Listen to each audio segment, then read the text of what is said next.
लोकसभा चुनावों को लेकर बीजेपी ने जो एक टारगेट सेट किया है वो मध्य प्रदेश को लेकर है। मिशन 29 मतलब मध्य प्रदेश की 29 लोकसभा सीट पूरी बीजेपी जीतना चाहती है। देश के लिए जो एक नारा लेके चल रहे हैं अब की बार 405। तो ये दो जो मिशन है मध्य प्रदेश का मिशन 29, उसको लेकर छिंदवाड़ा सीट बेहद महत्वपूर्ण है। जो पिछले चुनाव हुए थे लोकसभा के 2019 में, तब 28 सीटें बीजेपी जीती थी। एक मात्र एक सीट थी छिंदवाड़ा की, जिस पर नकुलनाथ जीत हासिल किए थे। हालांकि जीत का जो मार्जिन है तो बहुत ज्यादा बड़ा नहीं था, लेकिन इस बार छिंदवाड़ा सीट को भी बीजेपी जीतना चाहती है। छिंदवाड़ा को नकुलनाथ का गढ़ माना जाता है। ऐसे में गढ़ को भेदने की जिम्मेदारी कैलाश विजयवर्गीय को दी गई है। क्लस्टर बनाया गया है। कैलाश विजयवर्गीय के साथ ही जो लोकसभा प्रभारी हैं महेंद्र सिंह लगातार दौरे कर रहे हैं। वहीं हम आज की बात करें तो आज मुख्यमंत्री मोहन यादव छिंदवाड़ा में रहेंगे। रोड शो करने जा रहे थे, हालांकि वो कैंसिल हो गया क्योंकि समय की कमी है और उनको दिल्ली भी जाना था, लेकिन सभा को जरूर संबोधित करेंगे और रात भी अपनी छिंदवाड़ा में ही गुजारेंगे। वहां कार्यकर्ताओं के साथ बैठक करेंगे, बातचीत करेंगे और कैसे कांग्रेस के प्रत्याशी नकुलनाथ को हराना है और कैसे बीजेपी के प्रत्याशी विवेक बंटी साहू को जिताना है, इसको लेकर रणनीति बनाई जाएगी। छिंदवाड़ा में भी रणनीति बनेगी। वहीं हम भोपाल के घटनाक्रम की बात करते हैं। आज सुबह मुख्यमंत्री मोहन यादव को दिल्ली रवाना होना था, लेकिन दिल्ली रवाना होने से पहले छिंदवाड़ा के जो महापौर हैं विक्रम आहाके, सभापति प्रमोद, इसके साथ ही बड़ी संख्या में जो पार्षद हैं जो छिंदवाड़ा नगर निगम के थे, वो सभी बीजेपी में शामिल हो गए हैं। ये आज सुबह की घटना है, जहां पर उन्होंने मुख्यमंत्री डॉक्टर मोहन यादव, प्रदेश अध्यक्ष वी डी शर्मा के सामने बीजेपी का दामन थाम लिया है। इस मौके पर मुख्यमंत्री मोहन यादव ने कहा कि जिस तरीके से, क्योंकि जब बीजेपी एक सीएम निवास में एक बेहद महत्वपूर्ण बैठक हुई थी जिसमें सभी क्लस्टर प्रभारियों को बुलाया गया था, उस समय जो गौंड समाज है उसके जो बेहद संबंध, नजदीकी संबंध रखने वाले हैं, कमलेश शाह अमरवाड़ा से जो विधायक है, पिछले लोकसभा चुनाव की हम बात करें तो नकुलनाथ को अमरवाड़ा से ही लीड मिली थी। तो यही कारण है कि वो लोकसभा चुनाव जीत पाए थे। तो अमरवाड़ा के जो विधायक है कमलेश शाह, उन्हें नकुलनाथ ने गद्दार कहा था। तो आज जब विक्रम आहाके शामिल हुए, सभापति शामिल हुए, पार्षद शामिल हुए, तो मुख्यमंत्री मोहन यादव ने कहा कि कमलनाथ ने गड़बड़ ही गड़बड़ की थी। एक आदिवासी समाज से संबंध रखने वाले कमलेश शाह को नकुलनाथ गद्दार कह रहे हैं, ये बेहद गलत है। इसलिए बड़ी संख्या में जो कांग्रेसी हैं, वो छिंदवाड़ा के खासकर कांग्रेसी की बात की जा रही है, वो कांग्रेस का दामन छोड़कर बीजेपी में वो सभी लोग शामिल हो रहे हैं। इसके बाद विक्रम आहाके ने भी मीडिया से बात की, मीडिया से संवाद किया और उनसे जब सवाल किया गया कि आखिरकार आप क्यों छोड़कर आ रहे हैं, कहाँ दिक्कत हो रही है छिंदवाड़ा में, तो उन्होंने कहा कि आदिवासी समाज को लेकर जिस तरह की बातें की जा रही हैं उसको लेकर मैं आहत हुआ हूँ। मुझे लगता है कि पीएम नरेंद्र मोदी, मुख्यमंत्री डॉक्टर मोहन यादव की अगुवाई में देश और प्रदेश तेजी से आगे बढ़ रहा है और मैं भी राष्ट्र निर्माण में अपना योगदान देना चाहता हूँ। इसलिए मैंने कांग्रेस का दामन छोड़कर बीजेपी का दामन थाम लिया है। इसके पहले जो दीपक सक्सेना है, उनके बेटे अजय सक्सेना है, जो कि कमलनाथ परिवार के बेहद खास माने जाते हैं, बहुत नजदीकी माने जाते हैं, उन्होंने भी बीजेपी कार्यालय में मुख्यमंत्री डॉक्टर मोहन यादव, प्रदेश अध्यक्ष वी डी शर्मा के समक्ष बीजेपी की सदस्यता ले ली थी और उस दिन बड़ी संख्या में छिंदवाड़ा से कांग्रेसी कार्यकर्ता आए थे जो कि बीजेपी में शामिल हो गए थे। तो छिंदवाड़ा में जो कांग्रेस है वो लगातार कमजोर होती जा रही है और बीजेपी का जो फोकस है, या फिर कहें कि सिंगल पॉइंट एजेंडा इस समय बीजेपी का है कि कमलनाथ के गढ़ में सेंध लगानी है, नकुलनाथ को हराना है, विवेक बंटी साहू को जिताना है। और यही कारण है कि लगातार जो बीजेपी के बड़े नेता हैं, जो दिग्गज नेता हैं, वो छिंदवाड़ा जा रहे हैं, प्रवास कर रहे हैं, बातचीत कर रहे हैं।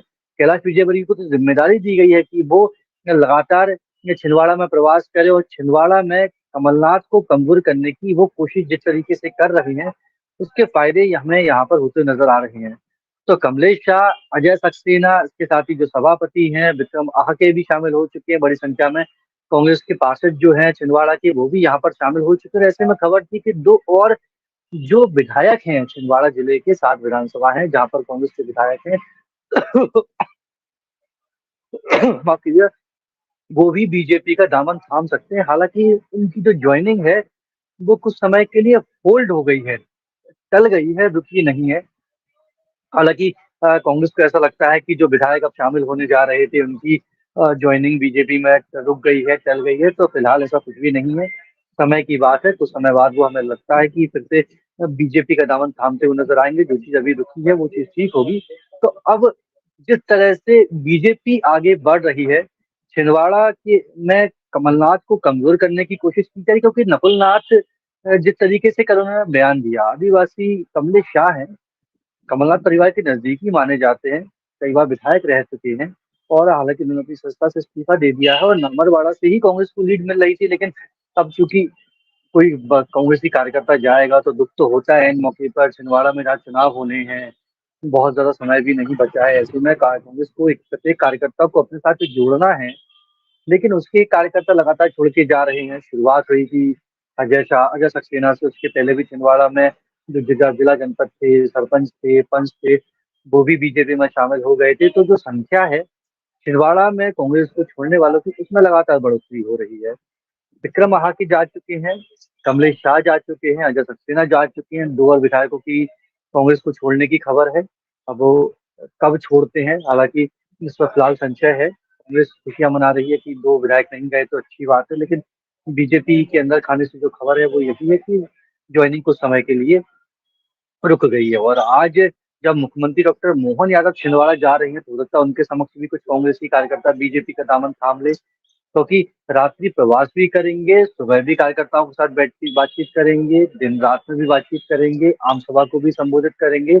और विवेक बंटी साहू के समर्थन में जो सभा को संबोधित करेंगे, तो जनता से आशीर्वाद भी मांगने की कोशिश करेंगे। और जिस तरीके से नकुलनाथ बयान दे रहे हैं ना, वो भी कहीं ना कहीं बता रहा है कि नकुलनाथ भी थोड़े से परेशान हैं। और छिंदवाड़ा को साधने की, छिंदवाड़ा को जीतने की जो कोशिश कर रही हैं नकुलनाथ, कहीं ना कहीं उनकी जो कोशिशें हैं वो कमजोर पड़ती हुई नजर आ रही है। क्योंकि जो जनता से जुड़ी हुई बात हम कर लें, जिस तरीके से अमरवाड़ा से जो विधायक हैं कमलेश शाह, उनका अच्छा खासा जनाधार माना जाता है। विक्रम आहाके जो कि खुद छिंदवाड़ा नगर निगम के ही महापौर हैं। अजय सक्सेना जो कि दीपक सक्सेना के बेटे हैं और काफी करीबी माने जाते हैं कमलनाथ परिवार के। करीबी दशकों पुराना उनका संबंध रहा है। ऐसे में जो दिग्गज हैं, जो बड़े नेता हैं, वो छोड़ के जाएंगे कांग्रेस को, तो कहीं ना कहीं कांग्रेस के सामने दिक्कतें तो खड़ी होंगी। और बीजेपी का तो एक ही मिशन है कि उसे किसी भी हाल में मध्य प्रदेश की जो 29 सीटें हैं, 29 सीटों पर कब्जा जमाना है, सभी 29 सीटों को जीतना है। और ऐसे में सभी सीटों पर तो वो प्रयास कर रहे हैं, लेकिन छिंदवाड़ा जो सीट है उस पर खासा फोकस है। विधानसभा चुनाव में भी छिंदवाड़ा सीट को जीतने की कोशिश की थी। अमित शाह भी पहुंचे थे और दिग्गज नेता भी पहुंचे थे, लेकिन विधानसभा चुनाव के परिणाम जो आए, जब हमने देखा कि कांग्रेस ने हालांकि प्रदेश भर में बहुत ही खराब प्रदर्शन किया, लेकिन छिंदवाड़ा की जो 7 विधानसभाएं थी वहां पर कांग्रेस का ही कब्जा था। कांग्रेस के विधायक ही वहां से जीतकर पहुंचे थे। तो उसके बाद बीजेपी ने रणनीति बदल दी है। उसके बाद बीजेपी लगातार वहां के जो कांग्रेस नेता उन्हें बीजेपी में शामिल कराने की कोशिश कर रही है, शामिल हो भी रहे हैं। बड़ी संख्या में जो कांग्रेस के कार्यकर्ता हैं वो भी बीजेपी का दामन थाम रहे हैं। 2 से 3 बार वो बीजेपी कार्यालय पहुंच चुके हैं। भोपाल आवास हुए तो विक्रम महाके ही शामिल हो गए। कमलेश शाह ने भी मुख्यमंत्री निवास में ही सदस्यता ली थी। अजय सक्सेना हालांकि प्रदेश भाजपा कार्यालय पहुंचे थे। लेकिन ये सभी जो कार्यकर्ता शामिल हो रहे हैं वो मुख्यमंत्री मोहन यादव की मौजूदगी में शामिल हो रहे हैं। तो छिंदवाड़ा अब जो सीट है कहीं ना कहीं फंसती हुई नजर आ रही है। नकुलनाथ भी परेशान है, कमलनाथ भी परेशान है कि जब उनका जो कार्यकर्ता है, जो सालों साल से दशकों से उनके साथ खड़ा था, अब अगर वो ऐसा कार्यकर्ता बीजेपी में चला जाएगा तो चुनाव के समय जब सबसे ज्यादा कार्यकर्ताओं की जरूरत पड़ती है, क्योंकि लोकसभा एक बड़ा चुनाव होता है, बड़ा क्षेत्र होता है, ऐसे में जनता के पास भी पहुंचना होता है, वोटर से बातचीत भी करनी होती है। और ऐसे में तो नुकसान होता जा रहा है कि कार्यकर्ता जो, जिसको कांग्रेस का झंडा थाम कर आगे बढ़ना चाहिए, तो वो बीजेपी में शामिल हो रहा है। विक्रम आके चले गए, कमलेश शाह चले गए, इसके साथ ही जो दूसरे दिग्गज नेता थे वो चले गए। तो फिर कांग्रेस के लिए काम करेगा कौन? और जैसे 2 विधायकों की और खबर चल रही है कि वो भी बीजेपी का दामन थाम सकते हैं। और अगर वो भी बीजेपी में चले जाते हैं कांग्रेस का दामन छोड़ के, तो कहीं ना कहीं जो कमलनाथ कह रहे हैं कि मैंने अपने स्वास्थ्य का कोई ख्याल नहीं रखा, छिंदवाड़ा के विकास में उसे विकास का एक मॉडल बनाया, तो छिंदवाड़ा के गढ़ में सेंध लगाने की जो कोशिश है कांग्रेस की, बीजेपी की माफ कीजिएगा, वो कहीं ना कहीं सफल साबित होती हुई नजर आ रही है। और अगर इसी तरह से बीजेपी सफल होती रही, कांग्रेस के कार्यकर्ताओं नेताओं को तोड़ती रही, तो फिर कमलनाथ के सामने, नकुलनाथ के सामने बहुत दिक्कतें खड़ी हो जाएंगी। क्योंकि पिछला जो चुनाव था कोई बहुत ज्यादा मार्जिन से फिलहाल जीते नहीं थे। और ये जो चुनाव है ये तो वैसे भी टफ है, मोदी की गारंटी और मोदी का जादू जिस तरह से चल रहा है। राम मंदिर का भी हमने जिस तरीके से छिंदवाड़ा में कार्यक्रम देखा, तो कहीं ना कहीं जो नुकसान है वो कांग्रेस को आने वाले समय में होगा, ऐसा हम देखेंगे।